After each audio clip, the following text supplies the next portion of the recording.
All right, we're rolling. So, Better Games, Better Gamers is a show where we talk about how games shape and are shaped by the communities and the people around them. So, for this episode, I have Lynn Dang, the social media and community manager at Noodle Games, an independent studio which recently got awarded the um, top 25 game changers of 2025 by Lightspeed, GameSpeed, and NASDAQ. Previously, Lynn worked as a community manager on popular titles such as Summoners War and Palia. So great to have you and welcome to the Oh, show. thanks. Yeah. It's nice to be here. So, as we get started, the question that I love to ask is what was your favorite game growing up? Um, um, I think this is a common answer, but it's actually Kingdom Hearts 2. Or the original Kingdom Hearts. Okay, I like both, but I like Kingdom Hearts 1. That was my first. It was interesting because I played games mostly on the PC, and then out of nowhere my dad decided, let's go to Best Buy. Take me in. That was unusual for him, but we actually waited in line and got a PlayStation 2, and I got Kingdom Hearts. And the only reason I got Kingdom Hearts because I was like, I like the cover. There's Disney characters on here. I knew nothing about the game, but that was kind of my jump into that kind of style. Like it was very different from the more casual games that I would play. Like I would play browser games, the ones online on the web browsers, like Neopets and other stuff.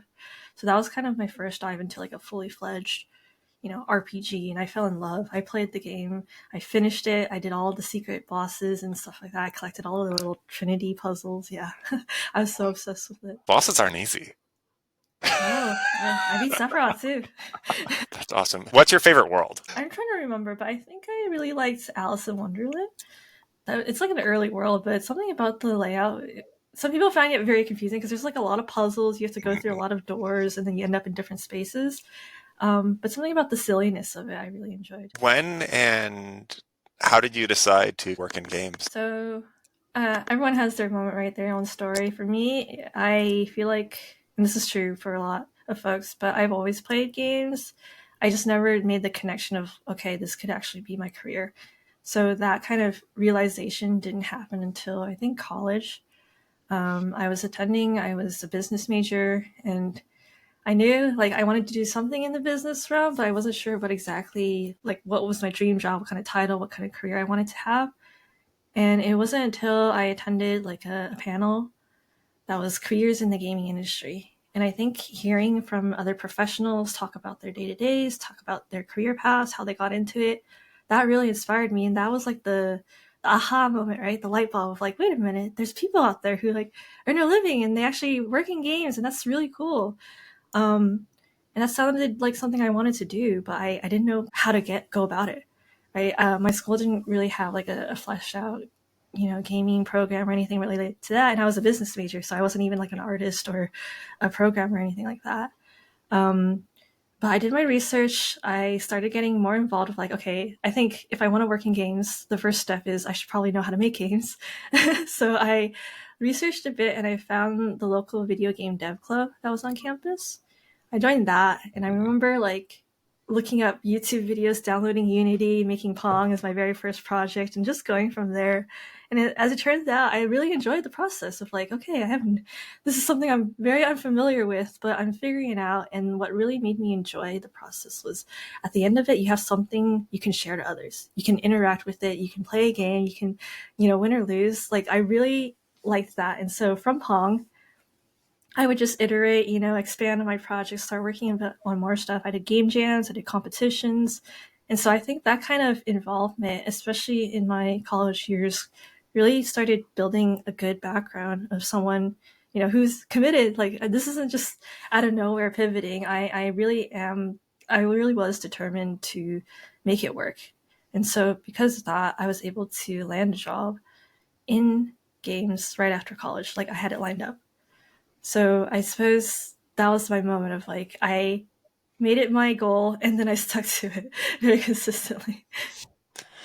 That's a lot of perseverance. So you said you started with Pong. What were some of the other games that you worked on in your college days? I got some really great advice from seniors who were like, don't try to make Skyrim, as your next gig. You're never going to finish it. Don't try to make big projects. So I was like, okay, I just want something I can complete, to add to my portfolio, just like to understand. And so I kept it small. It was a lot of clones, a lot of like Pong, Mario clones, Flappy Bird clones, and then like slowly I would add more features. And so with each project, I tried to focus on like okay, for this, I'm going to learn player controllers. For this, I'm going to learn a little bit more about level designs and like actors, and all this stuff is coming back to me because I'm on the marketing side now, but this is like more actual game dev side. But yeah, so um, I that's kind of my approach generally is rather than focusing on the project itself, it's what am I learning from it? What are the tools? And so each project I get a hammer, I get a wrench, I get nails, and that all helps with future projects, and you build on that. And I still do it to this day. I still do game jams and hobby stuff after work. Yeah. That's awesome. What got you started as a community manager, and how did that lead you into community management? So when I applied, I had I vaguely saw the list of responsibilities as an entry level role, and I was like, I think I can do this. With my background, I'm a business major. I've done a lot of it was involved communication, and I think my involvement, I like being in the video game dev club, but I was also like just really, really involved in club leadership in general, and so those kind of skills I felt allowed me to really translate that into the role. But the biggest reason I think that really helped me land the offer was that I played the game.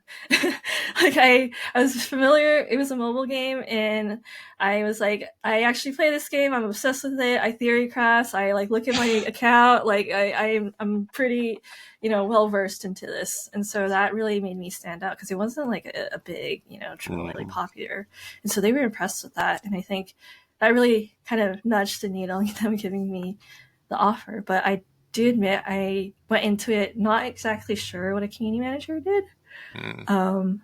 But I was like, okay, let's give it a go. And so I've been a community manager ever since. I actually did listen to your great conversation with Steve. And so one of the things that I thought was interesting was kind of thinking about community manager, especially for people that aren't necessarily working in it in the industry. What's the difference between a community manager, a moderator, and then even I've been working more on the product marketing side. And so it's like, what's kind of the community manager, moderator, product marketing, and how are those roles related but very different? Yeah, I'd say that's something I quickly learned. Everyone's definition of what a community manager does is different, no matter where you work at. So you kind of have to, you have your core skill set, but you also have to adjust with each team and each title you work with. I would say at the core of it, a community manager, you're kind of the bridge. You're like the connector, or sometimes I say it the lightning rod, right? If it's like a very tense moment. But whether it's feedback from players or whether it's developers, they want to communicate and share something out to the player base, you're there to really ensure that the message lands properly, right? And it's a back and forth, and it's a constant degree of communication. And so at the core of it, I think that's what a community manager does. Likewise, in order to facilitate that, often we're handling online communities, making sure people feel safe, making sure people feel comfortable and giving that feedback and having those conversations. And so those are the two things that really go hand in hand together. So what does that really look like in terms of, and especially thinking about when you got started versus what you're working on now, what's the scope of work, would you say? Yeah, when I started entry level, right, I was taught basically let's work on social media. So nowadays, like or at different places, social media and community management are separate. But especially if you're on a smaller team, indie project, things like that, they're often lumped together. So that's how I got my start, where they gave me access to certain, official channels. And it's because I handled social media during my club years that I had some experience like with Facebook and Instagram and the like. So I started that, and that was kind of my first responsibilities of like learning how to make content, learning to work with creative side and requesting assets and understanding how that fits with branding, but also learning to engage with customers, responding, comments, inbox replies. And I think that's a really good foundation, right? To get people into community management. I would say community management becomes more advanced because, especially with Discord, it's like real-time messaging. It goes fast, right? And sometimes you have to be very, very responsive with how you craft your replies. So I found social media to be a good, like, okay, it's pretty stable, and then you get time to like understand and reply, and then you get rewarded, right? If you make a good post, you see it literally. It's all the reactions and the responsiveness of it.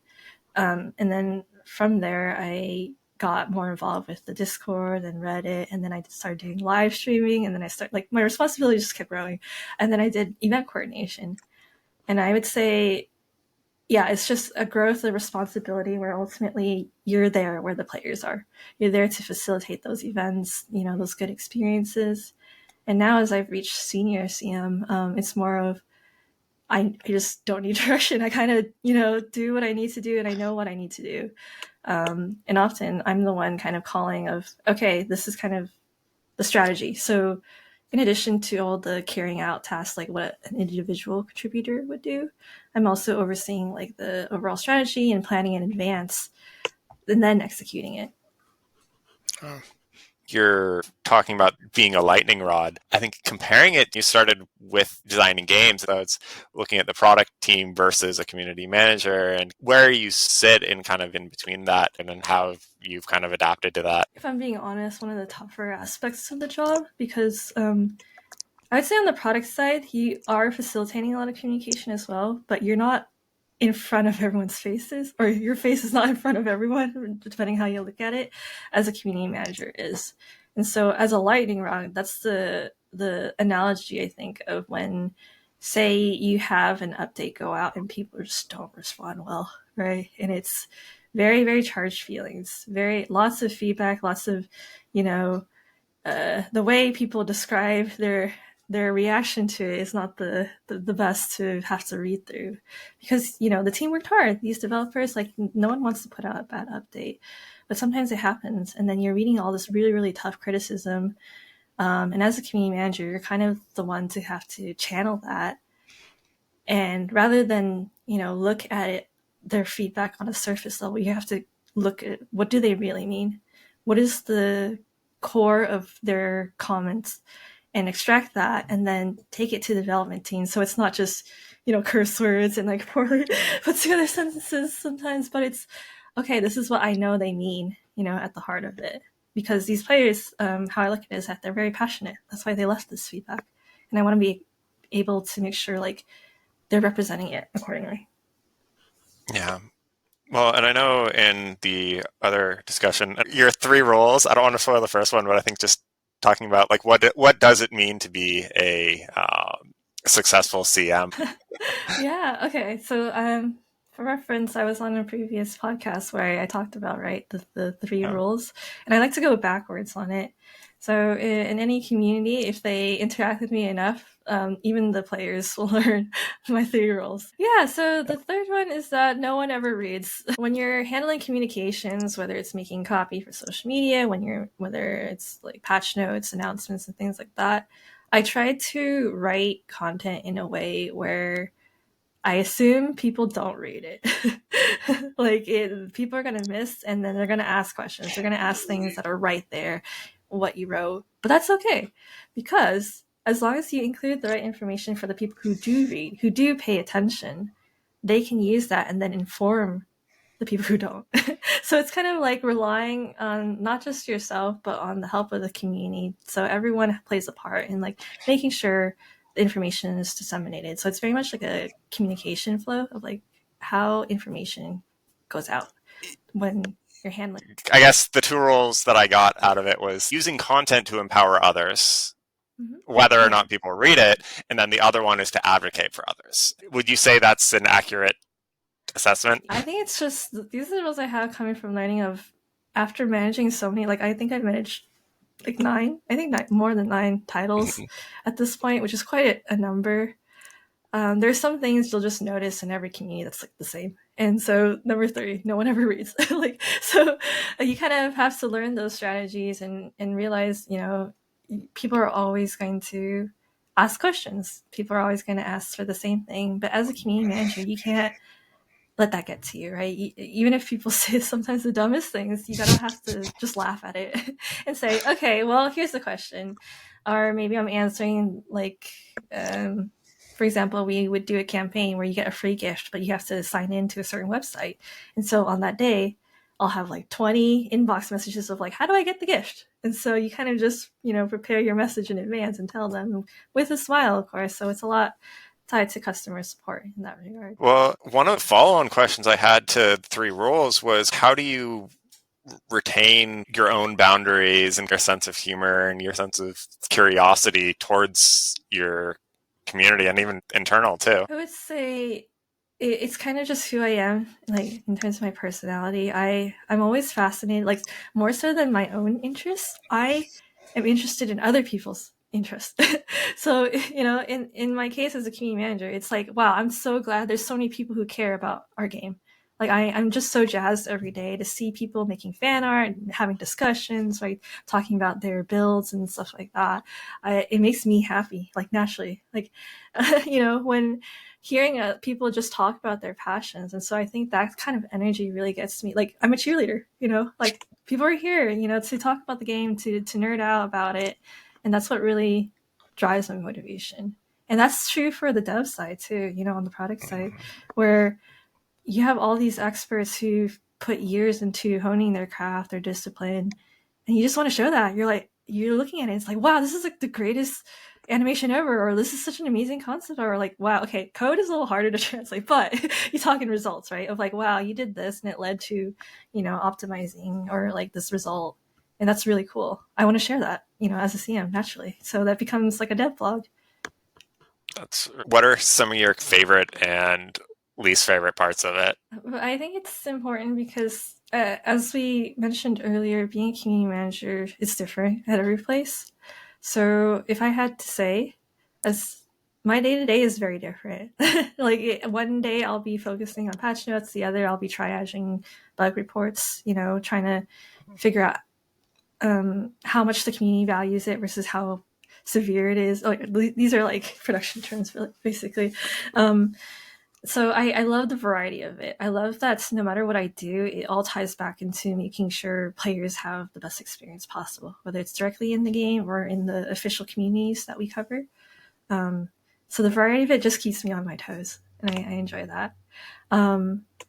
Also, because nowadays in my career, I work more in like the startup space, and so my niche / specialization is that I like launching shipping games, right? And I really enjoy kind of the uncertainty of it. I know it's not for everyone, right? The startups can be pretty crazy, pretty stressful, right?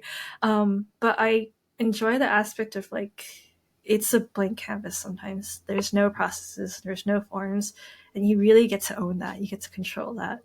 It's great if you're someone with opinions of how things could be improved, but you have to own up to it, right? You have to be like, okay, this is what I think, and this is what I'm going to implement, and we're going to see if it works, and then it leads to results. That's what I also enjoy, and it's interesting to see myself sort of start off as a CM, and then over the years, as I've worked on more titles, get a better understanding of like, this is what I want to specialize in, this is what I enjoy. And I think that's so important in terms of career advancement, to really make yourself stand out, right? Of like, okay, you're not just a CM, but you're like specifically known as an indie CM, or you're specifically known as someone who like really specializes in Discord or things like that. That's what makes you stand out. So those are my favorite aspects. My least favorite parts are, I would say, the times where you just know, like this is back to rule 2 actually. Rule 2 is like, just to repeat it, your career is spent in 2 phases, right? It's I'm telling you now, and then I'm told you so. Because there's going to be many instances where you just know, kind of as a CM, I think players are going to react this way. I know players are going to react this way. And you can do your best, but there might be a lot of various factors with any organization why, things can't change. And this is content you're working on, and you're just anticipating, okay, it's not going to be received well, but you have to go through with it. You have to submit it. You have to announce it out. And I kind of think of that scene. I'm not sure if you call it in Pirates of the Caribbean, right? Like the ship is Okay. exploding and he's walking down the stairs, and you just know you can't be surprised because you know this is like it was gonna happen. And that's tough to kind of reconcile because you wish you could have changed the outcome, right? You wish you could have had a bit more control, but sometimes it ends up being that way, where you have to in advance know you're gonna apologize, which is tough, but that is part of the job. And realistically, like not everything's going to work out. You know, not everything's going to be the greatest update ever, or like this is purely to improve the game. Like there are times where things miss, and being able to kind of guide the community and your fan base through that is super important as a CM. Um, and who've been some of your mentors and influences through your career, and who's helped shape who you are as a community manager? I would say I've had an interesting career where, and I realized this more recently, I haven't had that many middle managers. So I spent more time, interestingly enough, kind of left to my own devices or working in teams where like the next report is the director level even, you know, which is very interesting where I kind of had to learn things the hard way of figuring it out all on my own.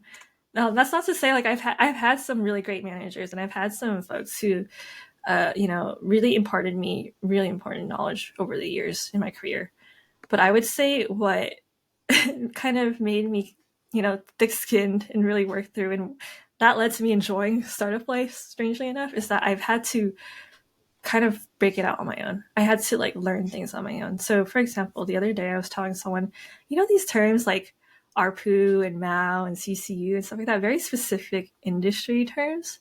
I don't think it's really taught anywhere. You kind of have to learn it on the job, right? And for me, what I would do is that I would spend my lunches actually going through our internal analytics and just like reading through and like looking at the numbers because no one was teaching me this stuff, right? And so I would just kind of learn my stuff of like, okay, this is a number and this is another number. Like, what does this mean, right? And then kind of just going from there. And I would apply the same for like you know the analytics you get for social media. Um, I just figured it out likewise. Um, and for some titles, because early on I was in charge of mobile games, they're smaller. So they were like, you're going to be the one person assigned to this, like to represent the global community. You are the global community manager for English. And I was like, okay, so do I need to like report up to what I'm doing? And they're like, as long as you can do whatever you want, just don't burn the community to the ground. Like that was kind of the not phrased exactly that way, but that was essentially the gist of what I was given. Because these titles were smaller and you know more like already established, and so I would use that kind of to experiment. I would try different social media strategies, different community events, like really just kind of letting my creativity run. And there were definitely times where I did not have success, and but I would have to own up to it because it was all me, right? It was all me coming up with these campaigns. There was no one else I could like, you know, point to. So there are times where I would mess up and I would have to apologize, right? To that degree. Um, I think that really created a strong foundation of trailblazing my own path, so to speak.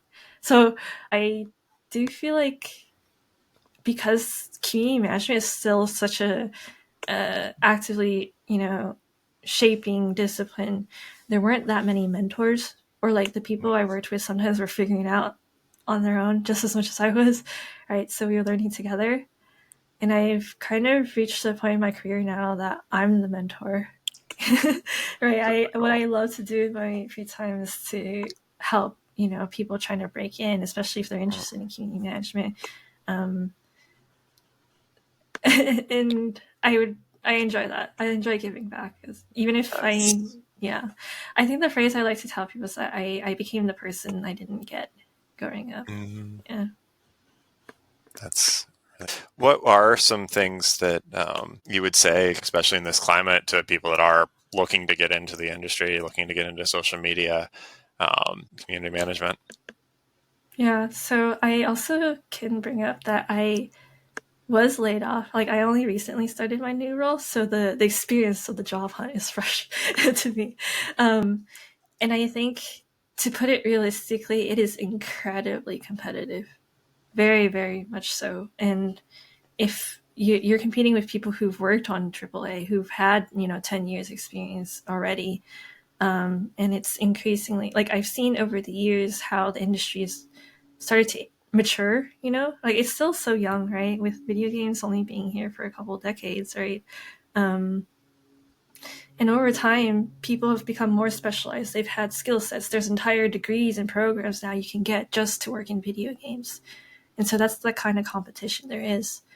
And so for the people who are, taking stock of their own, like, what's their background, realistically, my best advice is pick your dream job and do everything you can to, like, hone yourself, to make yourself stand out. Because the competition is like hundreds, you're going to get maybe even thousands of applications. What can you do to make yourself be the one to stand out?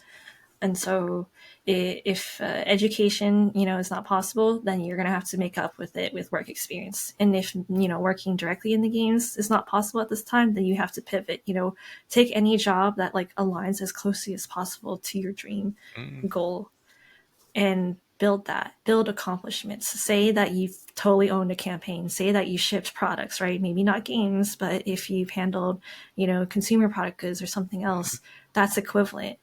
And that makes you work towards your goal in an active way rather than trying to wait, for the dream job to land. You have to grab it, move forward. That reminds me, what were some of the, or what's one of your favorite campaigns that you've worked on?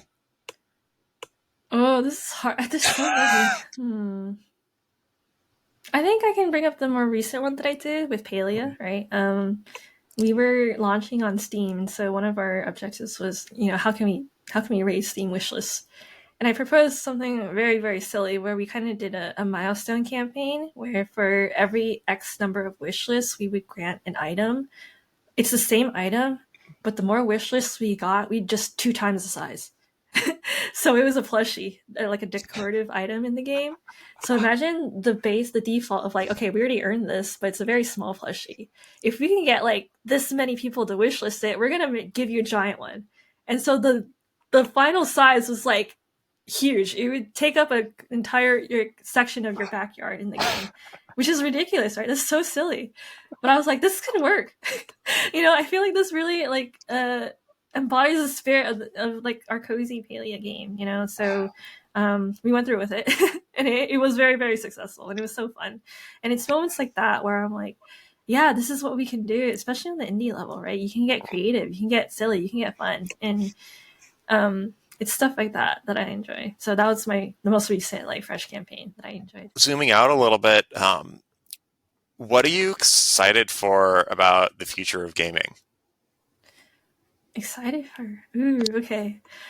I would say it's still true. Like, part of the reason, and I talked about this before, the reason why I enjoy being a community manager is that you are kind of creating an online space where people can really find themselves in. And I think that's increasingly true when, there's all these world events, that are making people feel concerned or unsafe in some regards. And I think to myself, what can I do? Like, what can I control? Because I can't control everything that happens in the world. And I think about it. And as a community manager, I can at very least control online spaces. I can make little Discord servers. I can make silly social media posts that bring a smile to people's day and gives people something to look forward to. And nothing makes me happier than when I'll get a message, I'll get a DM saying, thank you so much for creating this, the space, for making me realize, like, I love this game. I've met some friends through this game. I've had cases where people have met their loved ones through the game, and that's just so amazing.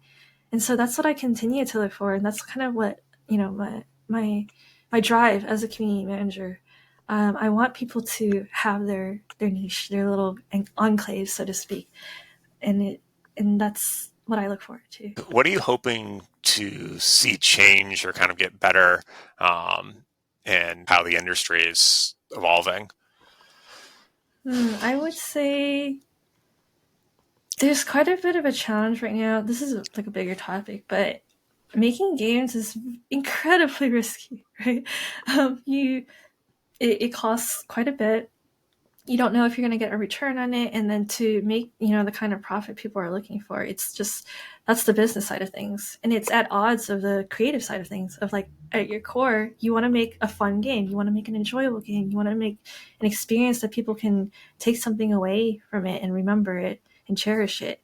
So how do you combine these two together? And that's what a lot of studios are figuring out, whether it's AAA, whether it's startup, whether it's indie. That's something to really keep in mind. Of we're seeing different approaches to that eternal question, and I'm we're looking at all the entries, the games that come out. What are the factors? What are the things that really kind of get the results we're trying to look for? What I care about is that I think the future, right, is that more diversity, more international teams. But in order to support international teams, I think remote. I specifically looked out now when I am applying to jobs. Remote is so in demand, right? I try to find places that, and I think having that kind of environment really facilitates collaboration and opens opportunities for people from different backgrounds to kind of input, and then as a result, better games. What do you think about some of kind of the advancement in tools, and especially I think artificial intelligence, both in your own role and in the industry at large? I think right now we're at an interesting time because it's so early, right? And that leads to a lot of experimentation, but also leads to a lot of like misunderstandings. Like it's volatile. For me as a community manager and working in the social media space, immediately something that I've seen is that people are starting to realize when a copy, like a written form, is AI generated, right? So well, that might be serviceable at some levels. Obviously, I'm going to defend my job, but I think a real person is going to be able to add their own like human touch to it that resonates better with players. I mean, and I'm not totally against saying you can. I know people who utilize ChatGPT, for example, to create a rough draft, and then they add to it and improve upon it. And I kind of see that being a path forward. Now, I don't know if we're there yet to utilize it fully ethically, but I see that kind of being the future. Because a lot of the concerns and fears about AI is very much like, well, where is this coming from? Right? To train, these models, you have to take data from somewhere. And a lot of the conversations I've seen is that it's taken without permission. So it's not necessarily the results with the source of like, are people being considered? Is there consent involved? And so moving forward, I really think AI is here to stay, but I think there's going to be developments that are accounting for the inputs, the human inputs that make it up. Specifically, looking at community management, and I think managing a community at scale, it's like you said, you have had to manage a global community. Have you had opportunities? And I know even Discord has like bots and things like that. Have you had opportunities to actually use those types of tools? And what's your idea around and experimentations around those? Discord in particular, once your community reaches a certain size, that is a lot of people in a giant chat room, essentially, right? You need to have moderation, and having a team of real people, on deck is great, but that's not always the case. Sometimes it's a luxury. And so being able to utilize, auto moderation, bots and tools to kind of facilitate it's kind of like a virtual amusement park. That's kind of the analogy, right? People love amusement parks and going to it, but it takes a whole team to make sure you have a pleasant, fun, safe experience. And so it's all the behind the scenes work of like setting up bots to catch things, making sure people are exposed to not safe for work content, making sure people are on topic, that it doesn't derail and there's arguments all over the place, right? That's a lot of like the trust and safety side of things when managing Discord server. And yes, I utilize quite a number of tools and setups to make sure those spaces are safe. I'm just thinking about how you would even learn something like that. Oh, we're suddenly talking about some very technical things. So like, how did you even tackle like, oh, now we have to deal with AI. Now, how did you figure those things out. It's kind of like learning to ride a bike. You just gotta ride the bike. So ideally, you don't test, like, what's the phrase? Don't test and prod. People do anyway, but um, you kind of learn to experiment in small steps. And so if your goal is to, like, I need to reorganize the channels, as an example, let's try it in a test server or maybe a smaller server. People who trust you and say, and as long as you communicate it, like, okay, we're gonna implement some things, because yeah, it's interesting how Discord, you kind of have to do things real time, right? And so there's moments where people will see the channels literally move as you reorganize the server, but you tell them in advance, and as long as the communication is there, people are willing to help out sometimes, and that's indicative of a healthy community where you're guiding them through of like, okay, we're gonna try some stuff. That's okay. We're gonna go through it, right? That's kind of the vibe. Yeah. Yeah. Well, and I think it kind of goes to that sense of what really makes a good community manager. I think, like you were talking about before, it's just that communication. Mm-hmm.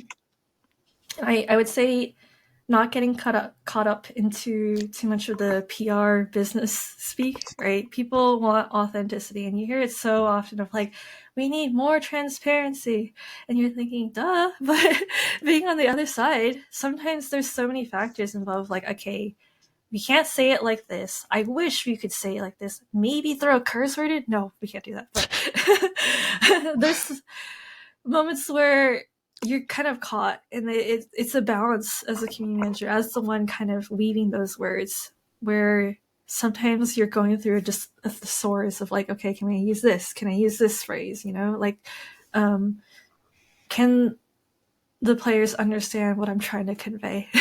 and that's a really important trait of knowing when to toe the line of like, at the end of the day, you're a professional, right? The studio is signing the paycheck. You have to like be professional and be the official representative. But at the same time, you have to speak and resonate with the players, who often all they're asking at the end of the day is like, just tell me the truth, right? Tell me, like, treating them with respect, treating them, as adults, and not just like, oh, you don't understand. Players don't understand game development, which sometimes that's true, but it's because they don't know. And it's not because, like, they're not aware of it or anything. It's because they have to be informed.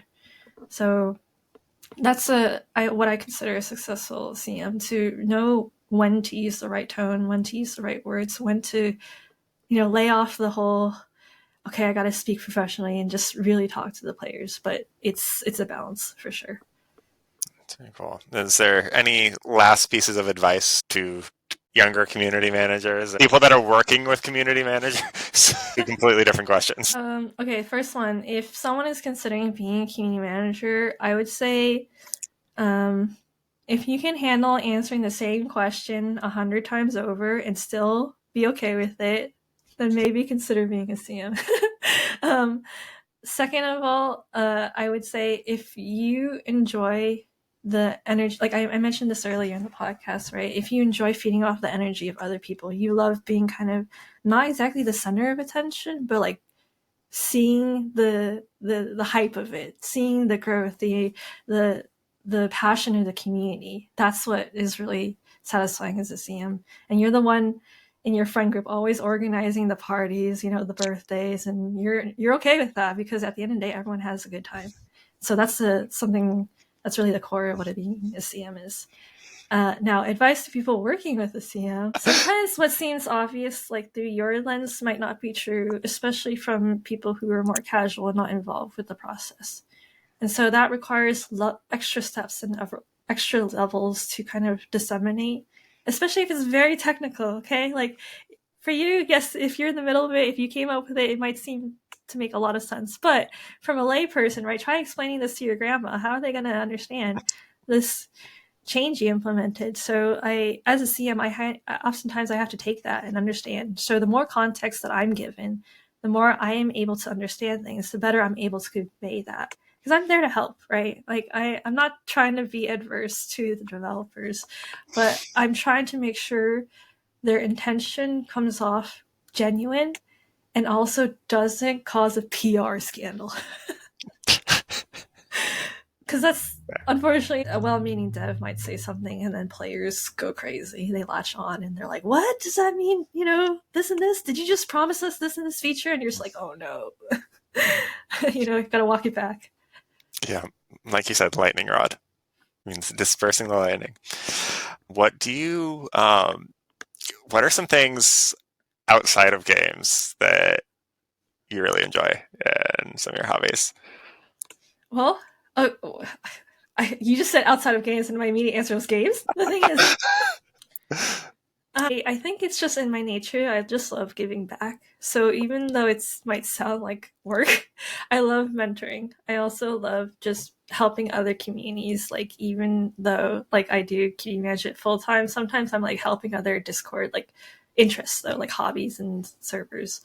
Um, and I'm always volunteering. Like, hey, that's my hobby. Like, it's just helping and giving back. I feel like it's very natural that I ended up being a CM because of who I am as a person. But um, yeah, that's what I do. I feel very passionate of like, getting people not just interested. I mean, more often than not, you have so many people who want to work in games, but they don't know the path, the direction to it. So I spend a lot of time doing mentorships, explaining what I do as a CM, explaining what to get, resume reviews, stuff like that, mock interviews. Like, I actually enjoy it. Like, I really do.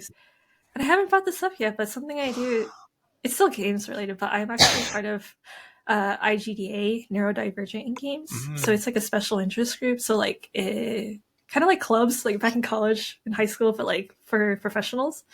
And I really enjoy it. That's another aspect that made me realize like part of the reason why I enjoyed games. More recently, I found out I was neurodivergent, like I was diagnosed, and that led me to realize, the reason why I enjoyed games is because it's kind of like a way of escape almost. Like, I didn't really quite understand myself. Other people didn't understand me, but I could like express who I wanted to be through games and be in the worlds that I wanted to be. So, yeah. So man, we could talk for another hour. But I think I'll let you go. So how can people find you and find out more and get in touch with you? Yeah, I'm always open to people adding me on LinkedIn, right? Like I think my handle's just slash Linding. Like I was able to cop that name entirely, and I'm also on Blue Sky at Lynn Loves Games. Yeah. Awesome. Well, thank you so much for coming on today and sharing. I could talk for hours about community management. Thank you so much. All right, I'm glad to be here, and I had a fun time as well. So thank you. Thank you so much for listening. If you enjoyed it, please hit subscribe and follow us at bettergamesbettergamers.com and on social media. Hope to see you next time.